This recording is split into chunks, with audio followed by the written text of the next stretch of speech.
KPU menjamin berdasarkan konstitusi, juga di mana dalam pandangan KPU tadi, selain luber jurdil dilaksanakan 5 tahun sekali, itu sesuai Undang-Undang Dasar 1945.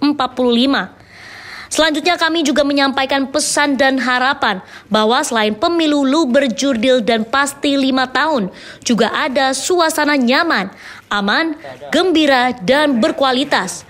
Gembira itu agar kita ketika masuk ke bilik suara, termasuk sebelumnya, juga tidak saling bersitegang, berhadapan-hadapan, tetapi nikmati sebagai sebuah kontestasi yang mengeluarga. Sesuai dengan amanat muktamar kami bahwa sistem pemilu sambil menunggu ketetapan dari MK, kita berharap tidak lagi ada pembelahan politik di tubuh bangsa ini. Berbagai proses administrasi, persiapan, dan sebagainya yang indikator ini sudah memastikan tentang pemilu dimulai. Maka kami berharap ada kesadaran kolektif, kesadaran politik bersama bahwa pemilu ajang untuk membangun persatuan bangsa, membangun kemajuan, dan pemilu harus menjadi titik di mana kita berdemokrasi itu betul-betul bukan hanya memperebutkan kursi. Bahwa pemilu 2024 dilaksanakan 14 Februari 2024 tanpa perubahan apapun. Istilah Sekum PP Muhammadiyah itu pemilu 14 Februari 2024 harga mati.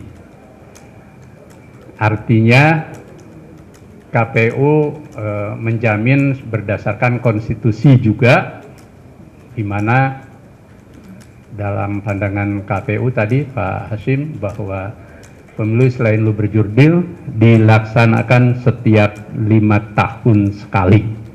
Itu udah Undang-Undang Dasar 1945. Artinya selesai dan tidak perlu lagi ada wacana-wacana atau opini-opini yang mengambangkan pemilu. Bahwa kita berharap tidak lagi ada pembelahan politik di tubuh bangsa ini. KPU, Muhammadiyah, partai politik, pemerintah, ya, kemudian juga berbagai komponen bangsa termasuk teman-teman dari media, mari kita ciptakan sejak sekarang bahwa pembelahan politik itu sudah harus menjadi masa lampau, tidak boleh terulang lagi karena harganya terlalu mahal. Kami diterima oleh pimpinan pusat Muhammadiyah dalam silaturahim ini. Nah, kami menyampaikan bahwa KPU ini lembaga KPU ini karakternya sebagai lembaga layanan yang melayani dua pihak. Yang pertama melayani pemilih untuk dapat menggunakan hak pilihnya, kemudian yang kedua melayani peserta pemilu.